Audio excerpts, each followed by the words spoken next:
Welcome to the Unicorn Circuit, your weekly dose of car news, fanking, conspiracies, and this week, my good mate Iain Kelly is here, esteemed motoring journalist. He knows about cars, he knows about American cars, he knows about Subarus, he knows about the utter shitbox that I bought off Facebook Marketplace, which is why he's been here helping out. Marty is away for a couple of weeks, so Iain has decided to come and hang with me today for the Unicorn Circuit. How you doing, mate? I'm good. You know, you bring me down here, you show me an utter rusty pile of junk. My heart is full. I love it. You know, the other day we were working on the car and we had a full day on it. And then the next morning I went in and I saw all the steering, I don't want to give too much away, but the steering stuff. And around it, I swept up all the rust and the dirt. I reckon it was about 2 kilos. Well, honestly, 2 kilos of shit fell out of it. Rust is lighter than carbon fibre. Yes. So, you know, we have a speed machine here. Yes, it is a speed machine. What do they say? It's the performance that never sleeps. Is that what they say? Because it's just constantly lightening the load. Yeah, that's it. Anyway, we've got a massive show today that's just as big as any other show. First up, before we go on, Mightycarmods Hoodies are back. These were out for a little while. We've got them back. They're black hoodies. They're really comfortable. They've got black things on them. They've got other little black things on them. And right now, on our shop, every single order over $40 will get a pair of Mightycarmods gloves. I've been wearing these for the last 4 days. Not these ones. You'll get a set of new ones. We call these the driveway ninja gloves. You put them on your hand like this, and they cover your hand for when you're doing things. Would you like to wear one? It's a little bit disconcerting when I saw you the other day and you're eating a burrito while wearing these. I actually was eating a burrito while wearing these. So you can wear both of them yourself, or you can give one to a mate, and you can just hold hands like that if you want. It's completely up to you. I believe that's called the Dapto crab. Dapto's a suburb. Dapto's a wonderful place. Anyway, there's a link down below. Free gloves, hoodies are back in stock. Today we got a massive show. We're talking about cars. We're talking about some conspiracies. We're talking about EVs. We're talking about American cars. We've got a crap car that is, it's called a Plymouth Satellite. Yes. Do you know what that My is? homies, yes. Okay. I've owned a very similar car. I had a Plymouth Roadrunner at one point. I'm glad. Oh, was that the one that had the Roadrunner horn on it? Yes, the meep meep. Yep. Okay, I'm glad you know what that is because I don't know much about it. Anyway, people, let's dive right into the news.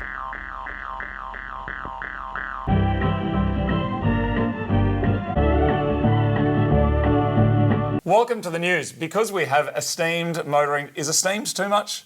Because we have motoring journalist Iain Kelly with us today, I had some magazine questions for you, and this is the main one. Which magazines have you been affiliated with over time?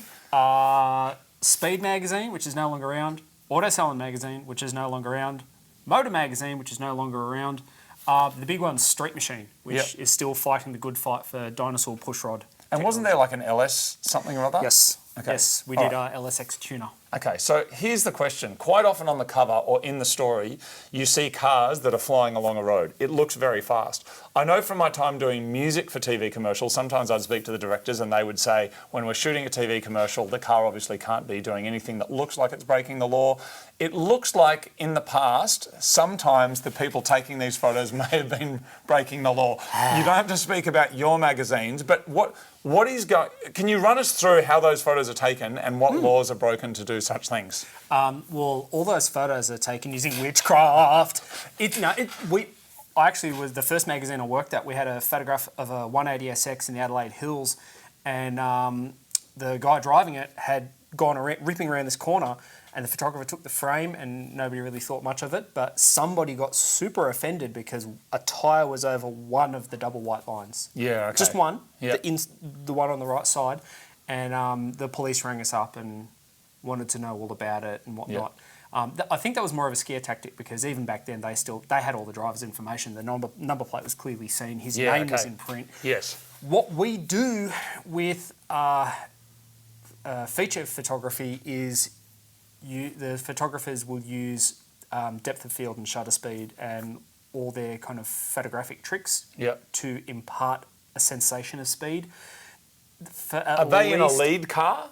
Or is it static photos? If you see a car, the shoots from England from like Evo magazine and those legendary photographs of squillion-dollar supercars blasting along these Welsh back roads.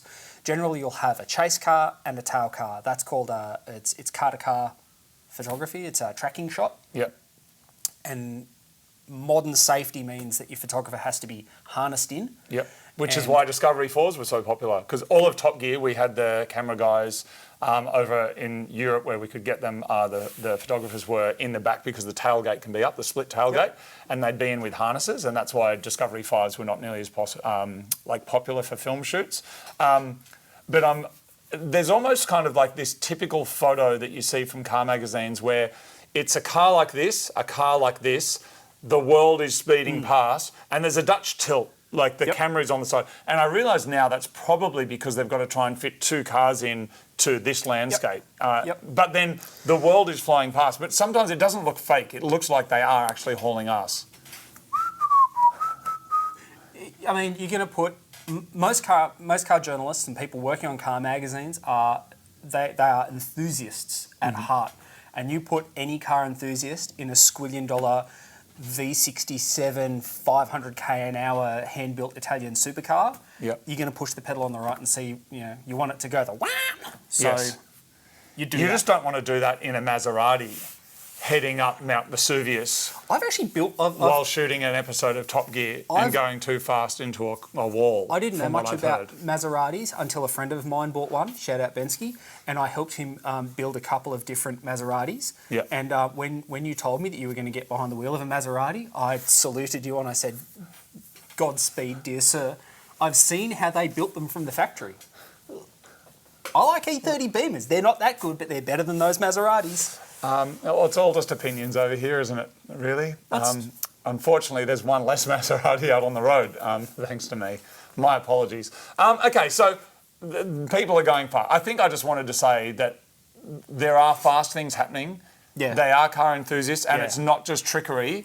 The speed that is captured sometimes in these magazines is the speed they're doing. Yes. And last one, because I don't want to get into murky waters. How fast is the fastest you have seen or been aware of a car going for a magazine shoot? Like over 110 k's an hour? Mm-hmm. This is overseas. So I can Mexico? Yeah. No, this was quite legitimately overseas. Yeah. And a photographer that I worked with had ridden shotgun in a brand new Lamborghini. And they took it from Sant'Agata at the factory and they took it to Germany. And they were an indicated 3:30 on the clock, and he had to unbuckle himself to lean over, and this is in the film days, and just fire off a bunch of photos, and hopefully he got the shot, and he did. He got a shot of the Speedo, the journalist, white-knuckled, in this brand new, some say untested Lamborghini. Yes. This is back in the Diablo days. Okay. And he was hammered down. Wow. Across the Autobahn. Wow. Well, the reason we're talking a little bit about cameras, people, and cars, and it is quite a segue, is I was in JB the other day, electronics store, and I saw a whole bunch of cameras that were being advertised as screenless digital cameras. It's obviously a big thing with Instagram now of people trying to be, they're trying to feel nostalgic feelings for an era of time they were never even alive, and they're like, back in the day you had to shoot on film and these kinds of things. So really limiting that digital experience, getting more buttons on things. Fujifilm X-Half is a camera that, like, if you set it in film mode, it locks itself in. And I think that's an interesting comparison because at the same time you've got companies like Ferrari and Volkswagen who are completely backflipping on their digital button thing. The haptic thing for Volkswagen was a nightmare. I had a Mark 8 Golf R for a little while, as you know. I didn't hate the buttons. I thought maybe you just get used to it. But after a few months, I was still thinking maybe you do just get used to it. Volkswagen have obviously done a full flip on that, and they're like, hey, we're not going to have those haptic buttons anymore. But Ferrari, I believe they did it. They had these kind of buttons as well in their car since maybe 2019. So they must have been a very early adopter. They've now just come out and said, hey, we're not going to do that anymore because, the Ferrari admitted that the haptic buttons on their Amalfi are not working. So they're going back to normal buttons as well. We've got normal buttons. We've got analog style cameras. What's going on, Ian? Well, I think that today everyone sort of is very conscious of the fact that we kind of all dove headlong into the digital realm. It was so convenient, so easy. You could just go click away on your phone or your digital camera, and you didn't have all the you didn't have the slow intensity of film, which is where you had to make sure everything was right in that frame, and then you had to go pay to get it developed and wait and see. So I think people are kind of, the pendulum swung one way to convenience and speed, and now maybe it's coming back the other way. I had a 2020 Volvo V60 wagon as a daily driver. Yeah. And it had You no like dials. Volvos? Yeah, I'd always wanted a Volvo station wagon. I grew up sort of watching Rickard Rydell race an 850 Super Tourer. Yeah. And I just thought that was the coolest thing, like racing station wagons against these performance cars was the silliest, best thing ever. Is it true that everyone with a Subaru wagon one day dreams to be in a Volvo wagon? I think so. Okay. I think so. Because they want an RS6 but they can't afford it. I don't want an RS6. Oh, you don't? No, my car guy hot take that it shocks a lot of people is that I think that RS6s are fundamentally useless because they're too big and cumbersome to be a track car and they're too fast for use in Australia. If you live in Europe, too expensive to use what people say they for. They go, just take it down to the shop, put your dog in the back. Fill it with wood. No one is filling their RS6 with wood. I would Sorry, their RS6. Somebody somewhere is going to go, oh, there's a photo of whatever. Your person that's spending $300,000, I don't think is putting the seats down and loading the back full of concrete and sand. But I guess the feeling is that they like to think they can. I like using those cars like that. That gives me more joy than running a quarter mile time in that sort of stuff. I take my 64 Pontiac to Bunnings and put flooring in the back and tap hardware in the back. And that's great. But you're a special guy in a good way. I am. I'm on several lists. Yeah. I had to, one of the things that I had to do for training for Top Gear is they took us out to the skid pan and we drove a bunch of rear-wheel drive cars, all-wheel drive cars, front-wheel drive cars. One of the tasks that I did, like pre-shooting, was I had to hold, or the request was to hold an RS6 in a sustained donut in the dry, which I managed to do and hang the back out. But it's quite a scary feeling because you know that you got to stay into it, and you know that if you don't, the all-wheel drive will grab and it'll do its job and grip you and just send you straight away that maybe you don't want to go. I think that when you're on a skid pan, particularly in someone else's very expensive car, the more expensive the car is, the closer those concrete walls feel. Yes, yeah. And it's interesting because they had a couple of cars that that Audi, I think, lent for us to use during the show. Eventually, they said, you can have an RS6, you can have whatever. I just said, no, you can keep that, and I just drove whatever shitbox I had at the time, like which may have been Golf R, maybe an RS3. I can't remember what it was, but I just wanted to be my own car. And when I was tired, they'd send a limo. It was great. It was really good for a short amount of time. What are we talking about? Oh, we're talking about buttons in cars. Okay, so buttons are back. Yes. I'm also seeing now that larger engine capacity is seeming to come back as well because maybe we can't get the performance out of a four-cylinder that we need to meet like the Euro standards. AMG's flipped on their EV thing now. They're sort of saying like, whoops, maybe we should build some V8s. Yeah.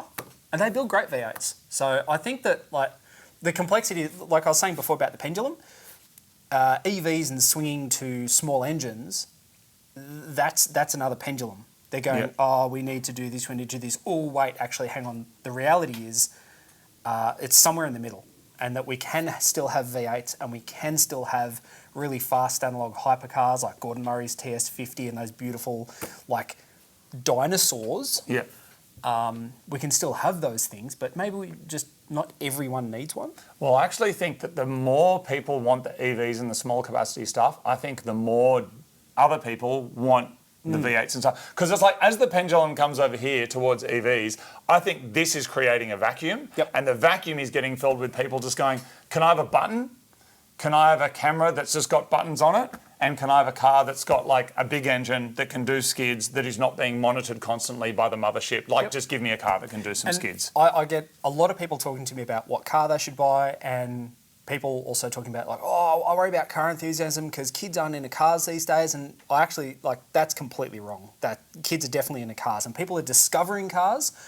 They just need their own time to find them. Yeah. I actually have quite a lot of young people sort of in their early 20s and younger asking about how to build a car, what car to build, all that sort of stuff, because they've grown up in a digital age and they're looking for an analog, hands-on experience, and they want to learn how to pack wheel bearings and change struts and all that kind of stuff. Yeah. we meet young kids out at Mightycarmods meets and stuff like that. Their parents bring them, which is always really cool. And we're appreciative of parents bringing them out because we understand your attention's getting pulled in all sorts of different ways. So we appreciate you bringing your kids out. But I've met kids that are under 10 that obviously they've watched Mightycarmods and they understand that, but then they talk to me in technical terms about what it is that they want to do to a car. They are learning this stuff from playing games like Need for Speed, where you do a race, earn some money, you get a turbocharger. In these games now, you can upgrade your ECU. You can upgrade your tyres. So when we were kids, and I don't know what you were playing when you were young, but maybe you could add an exhaust or you add a blow-off valve on like Midnight Run or something like that. Yep. Now there's these whole shops where you can buy stuff and you can modify your car with the same components that we would. Do you supercharge it? Do you turbocharge it? Do you want street suspension? Do you want lowered suspension? Set up your stance, set up your look. Like the customization is amazing. And so anyone that says that like kids are not into cars, I actually think they're more into them than ever. But I think they're going to have limited experience to do. You could have a 180SX back in the day on a game and then in real life you could buy one for 10 grand. Now that 180SX is $50,000. Yeah. So I guess people are then going to start getting into things like BRZs, 86s, MX-5s that are still a bit cheaper. Yep. And I think that the other thing is, as humans, like this comes back to buttons as well, we're haptic creatures, right? Like we like to touch the things. If you work really hard on something, I think all of us really want to, you work hard, you want to see something at the end of it. That's where like kids start building models. They can actually see and play with that thing. If you print out your photographs, that's then a real thing. It's not just a memory. Yes. And you can actually build a car. And there's still heaps of really, kids are smart, like they're working out, there's still heaps of really cool cars out there, like Toyota Cressidas and older cars that they're still classics. Yeah. And they're just maybe not getting picked up by people our age because they were too uncool back in the day, or, you know, we're chasing the $50,000 180SXs and we leave this whole corner of the market for other kids coming through to do cool, groovy stuff with. Yeah. And they're going to do it. There's going to be people that keep doing stuff. You know, when we started Mightycarmods, I remember Marty and I had a conversation. We're kind of like, it's funny, I don't think we've actually ever done an episode on how to change the oil, but that was the example that we spoke about. Like, oh, do we do an episode on how to change your oil? Because there's already a Haynes manual that shows you how to do that. And we realised that people have been changing oil probably since the 1800s. Even earlier. You know, so it's like, it's been done all of that time. And while, yes, people have done it, we haven't done it. And I can't remember who it is. There's some famous rock star and someone was like, oh, you got drunk and threw your TV out of a hotel. That's already been done before. And this guy's like, yeah, but I haven't done it yet. And now I have. So anyway, yes, we are haptic creatures. We do need to touch things. But if there's things you don't want to touch, get some free gloves. It's free gloves with every order, over $40. Very quickly, just on the news, buttons are back in cars. Yes, they're happening. Tesla's share price has dropped massively because we shouldn't even discuss this, but Musk has started a political party. And a lot of the people that are shareholders of his company, they don't like it and they're not happy about it. Do you know what? I'm not even going to get into that. And on other Volkswagen news, you know, that when I saw the PHEV Touareg R announced, I was like, that's kind of a cool car for the right kind of person. Western Australia Police have taken, I think, 12 of them or 10 of them or something to set them up as a rapid response car. 50-kilometre EV range, which is not a whole lot, but it probably keeps the news articles happy. But 3-litre turbo petrol engine, 0 to 100 in 5 seconds. That's a formidable car. Anyway, that is the news. Oh, and new episode on the main channel is coming out Thursday this week, which is probably tomorrow. It is another big road trip. It is 180SX and WRX, the cars that are the spiritual foundation of the main Mightycarmods channel. That is, of course, thanks to our friends at Shannons who have supported us doing this road trip series. It is the last of those road trip series for this round, so make sure you check it out. It's very, very cool, and I think it's the best one yet. Bring your own head gasket and rocker arms. Yes, that's right. Well, we went and visited the National Motor Racing Museum, I think it's called, out at Bathurst. Oh, Bathurst! Which was so good. Have a guess how many Subarus are out there in that museum? There'd be more than you'd think. Yeah, there's none. There's a lot of Nissans in there, though. Just saying. Are they all... I know you come from Subaru land, and Marty's not here to defend himself. But the guy at the museum, what he said was, sorry, spoiler alert, the reason they're not in here is because they're actually still out there racing, doing stuff, unlike these Nissans that are just sitting here. But the Nissan R32s were there from Bathurst. Yeah, cool. $5 million if you want one of those. And they're Sounds not for sale. No. Australia, Australia actually built the best R32 GTR race cars in the world. Well, are they the ones that got sandbagged? Well, that's a contentious topic. Fred Gibson told me many years ago when I did a story on this whole era that they spent $1 million in 1990 money. So $5 million? Yeah. Building each of those, developing each of those GTRs. And when they finished, they got essentially no help from Nissan HQ. And when they finished, they're kind of, they're sitting around, and I can't remember if the story was that they, all the other GTR teams got invited to test in Japan, or that they were there was a call out for information about what lap times and whatnot.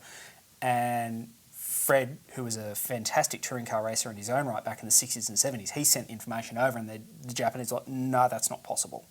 You can't have done that. Australia. And then they blocked them from competing with the Japanese GTRs. Really? But then again, Dick Johnson, in the end, developed the what many people regard as the best Sierra RS500 Group A touring cars in the world. And the English and the Germans, like the Eggenberger Sierras, were legendary in Germany. They kind of controversially lost the 1987 Bathurst. But we punch hard for our weight in motorsport development terms. So, and the George Fury's Bluebird was an absolute rocket. That's still one of the coolest touring cars of the 80s, in my opinion. Yeah. I grew up screaming for Jimmy Richards in the E30 M3 and Brocky in his Commodore and stuff. And I do remember walking through the pits at Oran Park, and they had George Fury's Bluebird on display. And this would have been in the Group A days, in the GTR days. And his Bluebird, I'd never seen something so like the big fat guards and big fat tyres and spoilers off the back. And look, it looked like performance. Looked so good. Now, there's this famous footage, of course, the Urola Packer arseholes. I can't believe the reception. I thought Australian race fans had a lot more to go than this. This is bloody disgraceful. I'll keep racing, but I tell you what, this is going to remain with me for a long time. You're a pack of arseholes. Footage from when the R32 won Bathurst. I remember watching that. And, of course, everybody is booing them. Was this a kind of sense of the Aussie pride took a real hit, or was there something else going on there? There was quite a bit going on there. Like anything, it's a really complex subject. I think that Jim Richards gets a really raw deal with the response to the pack of arseholes things, because you've got to remember, one thing that gets completely lost when talking about 92 Bathurst was that Denny Hulme, the Formula One world champion, the Kiwi legend, who was a friend of Jim Richards, had died during that race. He had a heart attack, and the car, the BMW, pulled to the side on Conrod Straight, and he had passed away in the middle of the race. Oh man! So Jim Richards found that out seconds before he walked out onto that the podium, and you can't imagine what must have. He just had this extreme high and this extreme emotional situation that he just came through, and then just found out his friend had died. So of course you walk out and there's a crowd of a few thousand people in front of you booing you. I think anyone's right to have a fairly powerful response to that. Yes. But also... But was the reason that they were booing him because the Aussie pride had taken a hit? No, they thought Dick Johnson had won. So a lot of them were Ford fans. Right. A lot of people were kind of sick of the GTRs winning. This thing had turned up. In the death knells of Group A, this car had turned up from Japan, and it was just... It really, if you need to think about that car almost as being the start of a next generation that never happened. It was so advanced. Most of the other manufacturers didn't choose to actually develop a car to fight the GTR or to take that, to come in that late into Group A's life. So the GTR stomped everything, and people were just sick of it winning. And Dick Johnson was a hero from the old school touring car days, and they thought he'd won, but then they didn't understand the rules. All right, so this is back in the days of back in the days when people used to drink their body weight in beer each day at Bathurst. Let me give you an understanding of what's going on in the background. I think they used to limit people to one. But what they did was they used to limit people to one case of beer a day, one case, and the way they'd get around that is get in there first and bury beer underground to then dig it up once security was there. I mean, this is the kind of culture that back then was going on around this race. That happened 10 years after. They limited people 10 years after the pack of arseholes moment. This was back in the days when it was a free-for-all, and cars used to get stolen. The top of the mountain was the Mad Max wasteland. Yeah, I've been there a couple of times during the event. It's wild. Cars would get... It's so much better than what it was. I went in 2000, and it was a mud pit, and they'd cleaned it up a lot, but there were still cars being stolen out of Bathurst and taken up there, crudely decorated it like race cars, and then driven into this pit and driven around and around like some dystopian... Full Mad Max. Full Mad Max. Men and women would go there to revert to like a caveman mentality and just forget all their stresses, leave all the crap in their life at home, and just run amok for 4 or 5 days. A really strong memory that I have is I was there with a sponsor at the time. I think it was Super Cheap Auto, when they had the naming rights for that, and they said, do you want to go up to the top of the hill? And I think they had some merch, and they had some promotional girls that were going up, and they said, oh, we'll need to send security with you. And I said, are the guys up there really like that dangerous? And they said, oh, it's not the guys. It's the women up there who will see their boyfriends look at the promo girls and then attempt to assault the promo girls because their boyfriends looked at them. And that is the dynamic that you're walking into. Anyway, we could probably talk about Australian culture and Bathurst all day, but it's making our country seem a bit wild. Look, you know what, it's of its time, and people can go look at videos of that stuff, and even look up the Bathurst bike races, the riots at the Bathurst bike races at Easter and stuff. There's a lot of history out there. The same thing happened at Watkins Glen in New York. They had the bog. Yeah. There are, to be unkind to all those people, they're super fans. But there are feral areas at any racetrack you go to. Yeah. Australia, where the bloody hell are you? All right, let's move on to is that even legal?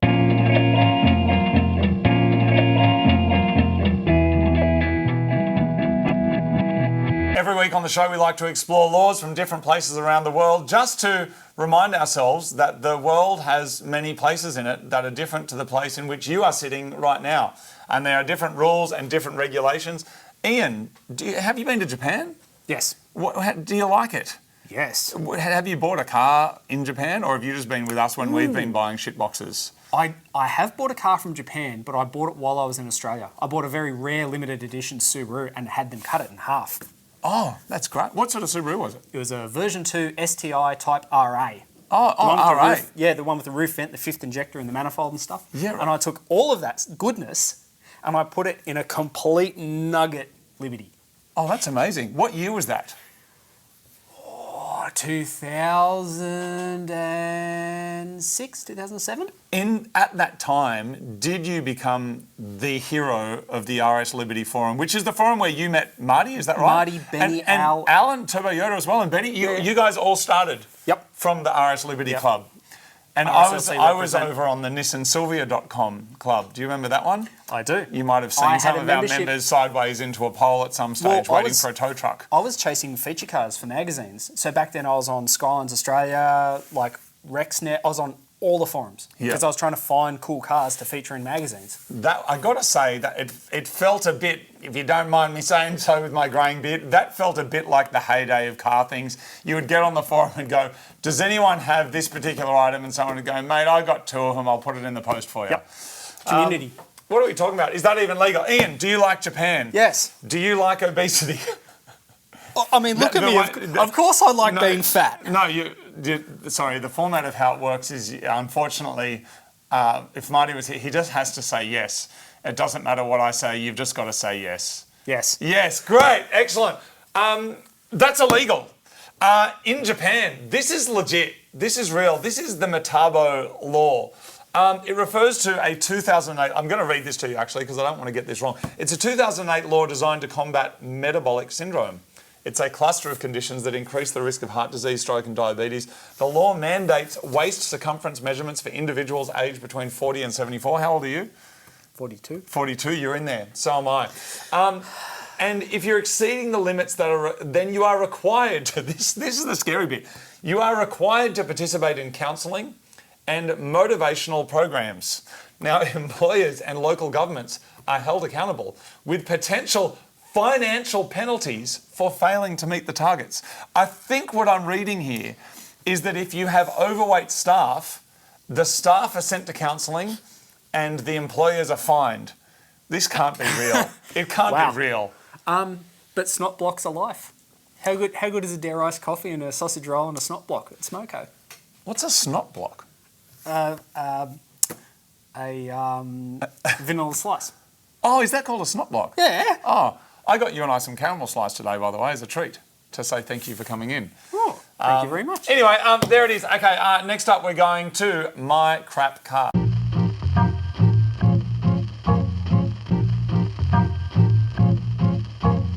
My Crap Car is the segment where you send us in a video of your crap car. If you'd like to send us a video, please do it to mycrapcar@theunicorncircuit.com. Today, because Ian's here and he knows a lot about American cars, we have got Russ Stewart from Kansas. Is Kansas where Wizard of Oz was set? Because we're not in Kansas anymore, Ian. Toto. Toto, is it? Africa. Hold the line. This is a Plymouth Satellite 318 V8. What is a Plymouth Satellite, Ian? It's a mid-sized car. So when people talk about muscle cars, a muscle car is a mid-sized car with a huge engine out of the full-size car. So you get. Is that what a muscle car is? That is a muscle car. So when people, if you want to get real nerdy about it, a Mustang, a Cuda, a Camaro, not muscle cars. They're pony cars because they're not mid-size. They're smaller. Oh. So your Plymouth Satellite, that gave birth to one of the greatest muscle cars of all time, a car that I've owned one of these, the Plymouth Roadrunner. So they had, that was designed for the youth. It was Hemi orange. Oh, I remember. That really iridescent orange. Yeah. And these cars, so the Satellite was your mid-sized car. You could get them in 4-door. You could get them like in all sorts of different body styles. Was it called a Satellite because you just drop the clutch and send it to the moon? See, why were you working in advertising back then? I probably was. You probably were. I was probably writing the jingle for whatever cereal you were eating. The thing with the Satellite, they had it's called a B-body. That was the generic name for the platform, like S13 or R32. Yeah. And like all those other cars later on, the Satellite, you could get them in all different body styles, and you could get them with all different engines. And they built one back in the day which had big stonking great. What are they, 6.4 litre? They're 383 cubic inch V8, or you can get 440s, which was 7.2, like my one was. I just want to reiterate, sorry, I've not told Ian what we're discussing today. There's no pre-research going on here. No, this is why you're here. No, I'm congratulating you. This is just, you mentioned this, and this is what comes out. It's fantastic. This is we got to read a lot to work on car magazines, because you need to be able to speak authoritatively about something that maybe you only found out about 10 minutes ago. Oh, okay. Well, maybe that's probably why I never got a job in automotive journalism then, because I can only remember what I heard about 1 minute ago. Anyway, enough about us. This is Russ's Plymouth Satellite. Check it out. Hey guys, Russ here in Hudson, Kansas. Today I'd like to show you my crap car. Since you guys are the leading motorcycling channel on YouTube, here's my Suzuki GS850 Cafe Racer with some of your products on it. There's the old pig my wife and I drive, but this is one of the things I'm really excited about. This is my 2001 VW Beetle. It's got a 1.8 turbo and an automatic. Bought it from the neighbor for about 400 bucks, and mice had made a really nice home under the hood. So that's why I got it so cheap, but I got it going. Been driving it about every day. It's really not a bad little rig, kind of fun. There's the lawnmower I was just working on. Got me all dirty. Chop chop. You guys are also the leading four-wheel driving channel. Here's my 2002 Ford F-250 Super Duty Power Stroke Diesel. Now you guys have been talking a lot about the Ranger Super Duty. Well, this is the OG. It's a great truck. It's been a really, really good truck to me. You guys are also the best camping channel on YouTube. My wife and I like to take it camping. We've been all over the country. Really enjoy it. You need another episode with Nat. But here's my crap car. This is my 1972 Plymouth Satellite. It's got a 318 V8 automatic. It's got a big rear end in it. Pulled it out of a junkyard. My father-in-law and I kind of put it together with pieces he had laying around. And it's got a great patina. I'm not sure I like that phrase, patina, but it's what everybody says these days. Not a bad interior in it. we put that all together. A lot of custom stuff. It's got disc brake conversion. This car originally had drum brakes on the front. You can see it's got over here, it's got a yellow door that used to be red. God knows what other colors. Not sure what you Aussies would have called this, if you even had those over there. High performance version would have been a Roadrunner or a GTX. It's a Plymouth B body, so it would have been the same as even a Dodge Charger. Really great old car, a lot of fun. I love the car, but my wife hates it. Cheers, boys. Thank you very much. Awesome. Love seeing your cars. Love seeing your videos. Good to see a little bit of USA. Please send us a video of your crap car. We are ready for some. We need some. Of the 38 of you that are out there watching, at least 37 of you have not sent us in a video yet. mycrapcar at theunicorncircuit.com. Next up, we are moving on to Martin's favourite segment, Conspiracy Hat Cat.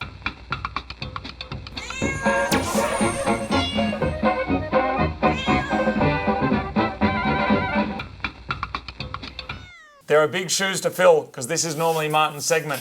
But strap yourselves in, Ian. Strap yourselves in. I'm getting the rain fingers out. This conspiracy, which legit is, I actually, because Marty normally does this, he does a lot of research. He's not just messing around and go, I'm going to make something up. I had to meticulously research something that had not been spoken about yet. And because we've done 100 and something episodes of this show, I found something. This is real. This is the vegan electric car mind control loop. Can you run that one by me again? The vegan? It is the vegan electric car mind control loop. Right. Now, once I go through this, I do have some authority to speak about this because I do have an honours degree in music technology, which is one of the things we will be discussing as part of this. Can we start a flowchart? I was going to make a chart, actually, but anyway, have you ever noticed how vegans are often the first ones to drive or promote electric cars?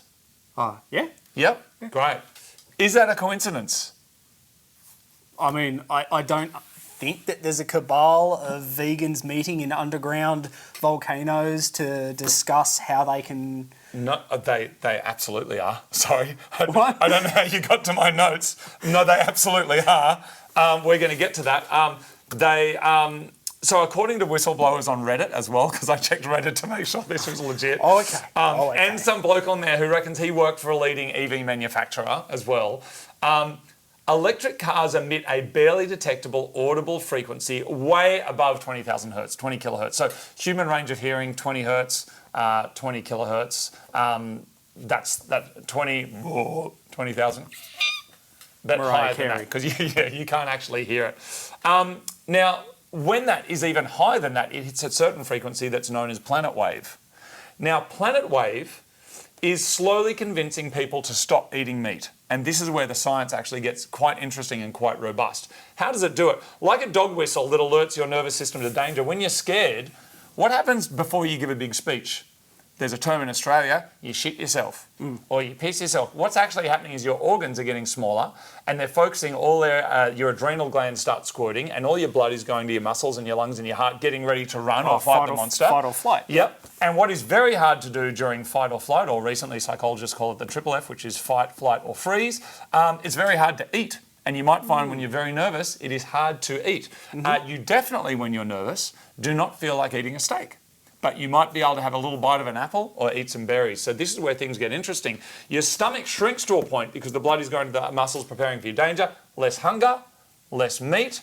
How do you sustain yourself? More fruit, more vegetables. So Ian, if you started driving potentially a Model Y, I believe that you would soon start forcing me to eat chia seeds, cashew nut butter and quinoa, plus force me to suck on your hemp milk directly from an artificial nipple. Now, this is all part... Hang on, is this from what we've talked about previously off camera, or is this more about... This is the actual conspiracy? Talking about the conspiracy. Right, okay. It's all part of the global plan to create a silent army of oat-powered citizens who will one day rise up and ban barbecue sauce and force us all to eat acai bowls with no honey. Because it turns out that honey and avocados, it's recently come out, are not vegan. What? Honey's made by bees, so can't do it. And avocado, I think bees have something to do with the propagation of that and possibly the propagation of everything on the planet. But anyway, so that high frequencies, electric cars. Now, I have actually Your stomach heard... goes small, sucking milk out of artificial nipples, hemp soldiers. I don't have a bike. Avocado. Yes, very good. So I have heard, and I can't remember where it was, that there was a theory that... Reddit. Probably. Yeah. That they could have sound waves, these hyper crazy high sound waves that we can't... It's planet called waves. Planet waves. And that they were trying to research how they could get people to do things with it. And it actually came from a military background where they were thinking maybe they could put these waves out over enemy towns and just convince people to put their weapons down and not fight. Yeah. And so it might have actually been a Hunter S. Thompson book because he wrote this book about the Hells Angels. He lived with the Hells Angels for 12 months, and the most amazing part of that book that I got was learning how LSD started. It was meant to be a military experiment. They were going to put LSD into the enemy's water supply and everyone would be tripping balls and they wouldn't be able to fight. And it didn't quite work like that. But I believe that was the same sort of era, like University of Berkeley, trying to get people like almost like a non-violent way to take over, to instigate hippie change. movement and military movement combining forces. To make bowel Planet wave. movements. Yeah, there is a brown. Have you heard about the brown note? I have heard about it. I've watched South Park. Oh, you have? I've never seen it on South Park. We did learn about it at university though, and one of our lecturers used to say to us, "I'm going to play the brown note." And then as soon as I looked up, I saw the speakers, and I was smart enough by my second or third year to realise that the size of those speaker cones would not be large enough to actually give the brown note enough for all of the whole lecture hall to empty their bowels onto the floor. Is that something where do you think you could build a speaker large enough to make the brown note? No, you could. You'd need subs and other things, but you certainly can't do it out of like a couple of 10-inch cones. Like the kind of 10-inch cones that the lecturers were using were slightly different. Anyway, what are we talking about now, people? It's time for Fank of the Week.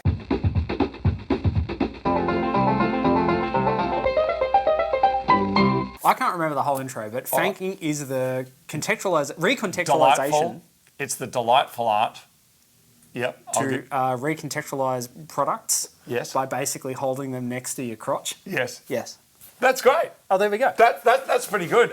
Somebody had put on like Urban Dictionary what the definition of it was, and Marty was raging because they said fanking is the art of recontextualizing a product's name by taking a photo near your crotch. And Marty was raging because the way we describe it on the show is it's the delightful art of recontextualizing a product's name by taking a photo next to your crotch. If you take kindness out of something, like society will crumble. It is delightful, isn't it? This week we're just going to get through them because we've got some really shitty work to do on my car today. So we're just going to get straight through them here. Some of these products I don't even know what they are, but here we go. This one's coming up first. The reason I put this in here is because TUC is the file name code that we use for the Unicorn Circuit. So while you see it on YouTube called the Unicorn Circuit, we call it TUC. This person has put TUC. I think that's because of the Unicorn Circuit, which is very clever. Well done. That is just like How do you fit that? Oh no, wait, it's external. I mean, this is what we've created. We invented this, by the way. It's like a splinter group has come out that came out doing it 10 years after us, claiming that they did it with another Fanking page. And, Marty wasn't heaps happy about that either, because it's stolen valor. We've been doing It's it stolen for a long valor. time. You guys have been in the trenches, holding products next to your crotch, taking photos For decades. in public. All right, that's what's really good about that is it doesn't even have a name. No. And here's the bit I can't work out. Is it off-centre? Well, it's not that. What do you notice about that photo that is shocking? Where's the camera, Ian? Yeah. How is that photo even being taken? Because his hands are on his hips. I think it's a dude. Where's the camera? Has he balanced? I don't know. I don't know what's going on. Anyway, all the things for us to ponder. Next up,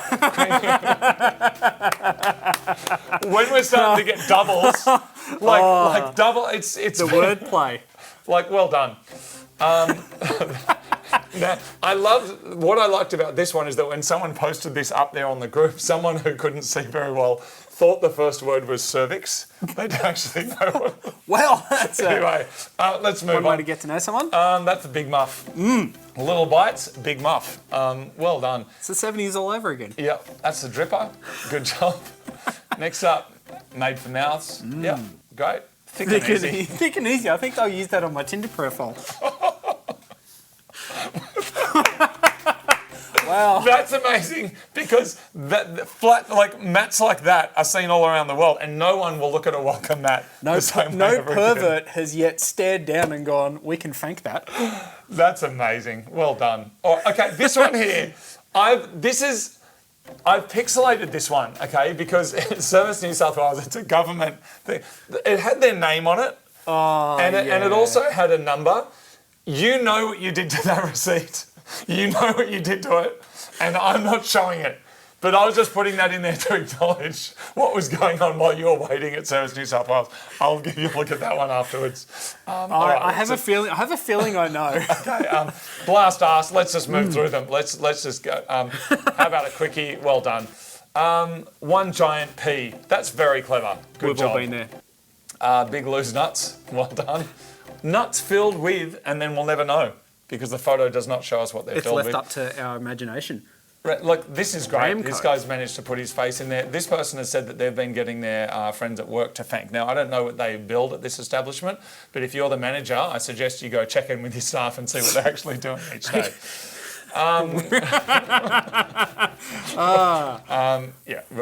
Again, back to the top of the hill at Bathurst. Yeah. Oh, God. All right, head, happy slurping. Good job. It's a tasty noodle. We're almost there, people. This one here, now, I have to get right in there, but what this one says... I think they do too. If you zoom right in, is what it says here is peak performance. Then they've added a C to an So ring. you've got The a whole triple thing, banger. You've got a peak performance cock ring. Fanking is evolving.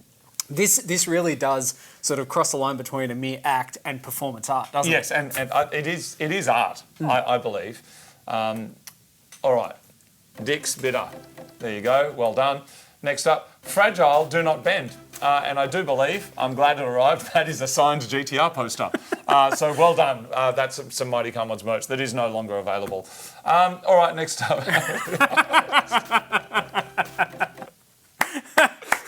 They had Mexican for lunch. Well done. Next up, we've got the Flexi Cock Liner. I don't even know what that is or what word that said before. Cocoa? Coconut? Do you think that was cocoa? Well, let's just move on. All right, you deserve a nut. Well done. Good job. Next up, now we spread. Good job. And now we go to Fank of the Week. At this point, Martin normally does a drum roll with his mouth. With the mouth. Yep. Self-raising. Well done. It's just clever. It's straight up. Obviously a young bloke. And I tricked you. It's not Fank of the Week. There is one more. Another drum roll, please. That's the quick route. Well done. Good job. Well done. Thank you very much. If you want to send us your Fanking photos, don't. Put them on the Fanking Facebook group. There's a link down below. You can send them. I do believe now we're just going into a little bit of story time because you've got some exciting news. And we're going to combine story time with random eat bag. No, we're not. We're just going to do story time, then random eat bag.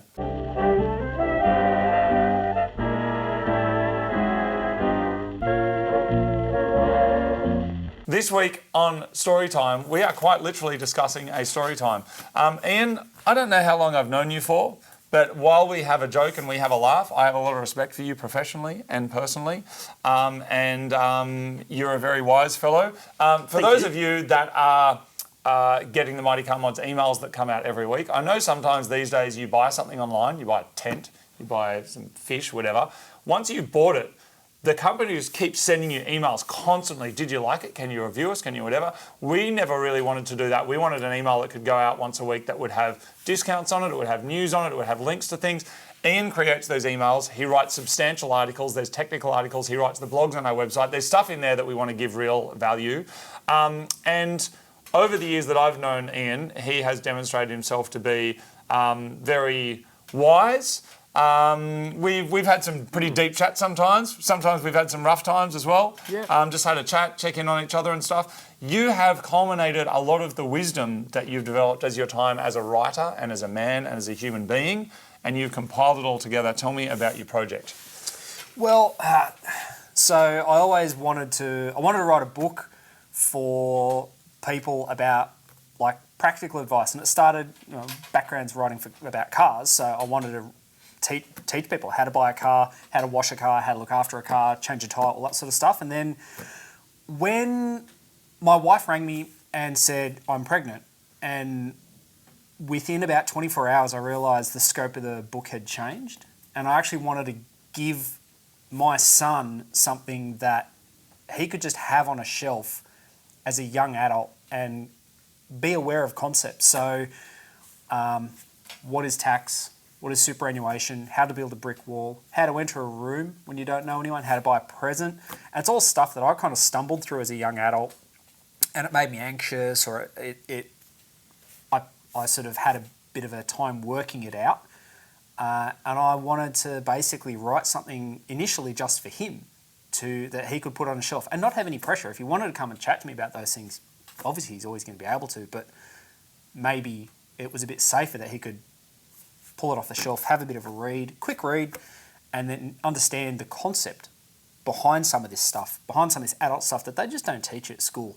So one of my big things in life is there's a poet called Ralph Waldo Emerson, and he wrote a poem called, I think it's To Be Honest and Kind. Anyway, the crux of this poem that he wrote is that if you can make one person's life easier, that's a successful life that you've lived. And so hopefully this book can do the same thing.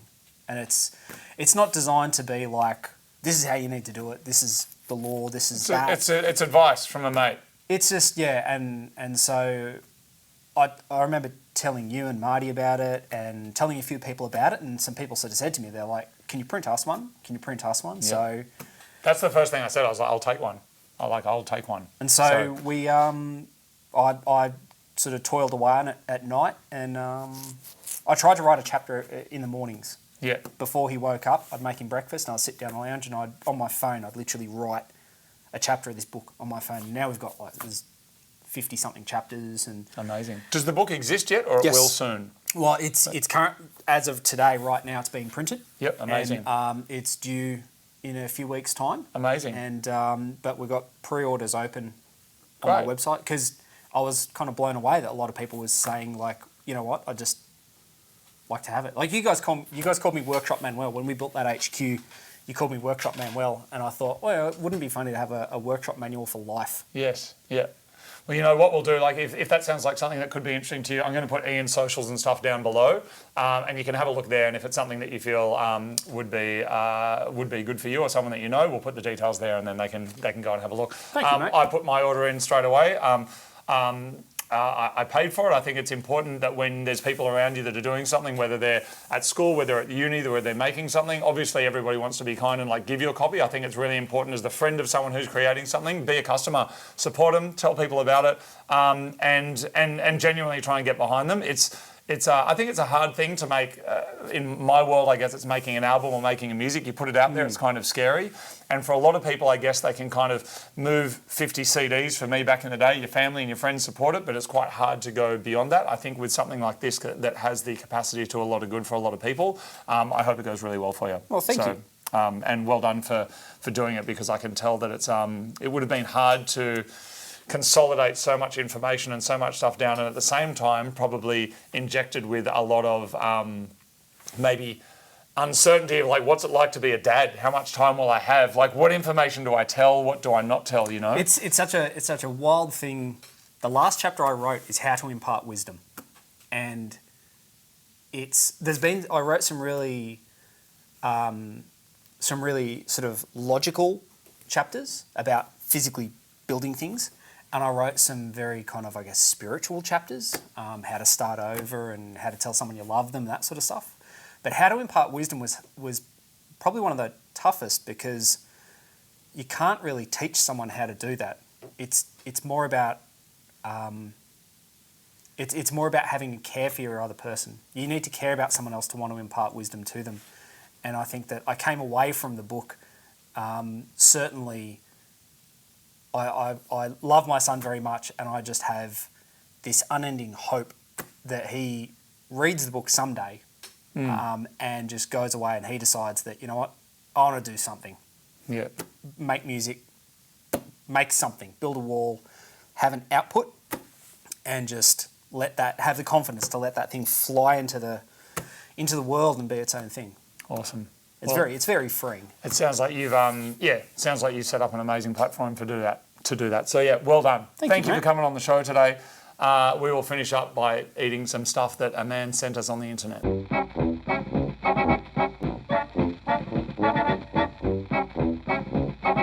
Thank you very much for hanging with us as we do whatever it is that this show does. Ian, thank you for hanging with me. Last week I was just talking to a puppet, and it was a bit. It's the same creepy. this week, just with more BO. Of course, if you do want to support the show, we have our Mightycarmods Hoodies back, so you can grab one of them while we have some. And there are free gloves with every order. You'll see them automatically added to your order. Thank you for coming down. Each week, we get things sent in. For this week, I got something that I have no idea what it is, so we will find out together. This item has some hair on it. This is CH Shrunky. It's Kurikin Shrunky. Is that a Cyrillic? Or where's this from? Is it a product of? Does it have a flag on it? Slovakia. Slovakia. Yes. So this is a Slovakian Trumpski. Eastern Europe has some amazing food, so I'm very looking forward to this. A few weeks ago, we had something that we thought it was squid, and it was stomach lining. Oh. That turned into jerky. It was horrific. Would you like to try one of these? Sure. I don't know if this is sweet or salty, but it does not taste at all what I thought it tastes like. I thought it'd be a flavour explosion. I think it tastes like breakfast cereal, Cheetos. No. Yeah. Well, it's cheesy, like a little bit cheesy. I rate that potato-y. 3 out of 10. There you go. Oh, thank you. Thank you for coming down. Thanks for watching the show. Thank you to Ian. His socials and stuff are below. Next week, maybe I'll have someone else with me, or I'll be talking to a puppet again. Remember, Shannon's new episode is out tomorrow, which is our road trip, Rexy and 180SX. It's a huge episode. It's feature length. I think it's almost an hour in length. Lots of cool New South Wales stuff, lots of projects, meeting lots of people. We're very proud of that series. We did not employ a production company or anything like that. We did it all ourselves. We shot it ourselves. We edited it ourselves. We did the music. We did the voiceover. It is completely done in-house, and we are really proud of it. The comments have been off the hook. You guys have been so supportive of it. Okay. I heard this is how they eat them in Slovakia. And Ian will probably not be back on the show again. See you next time. Bye.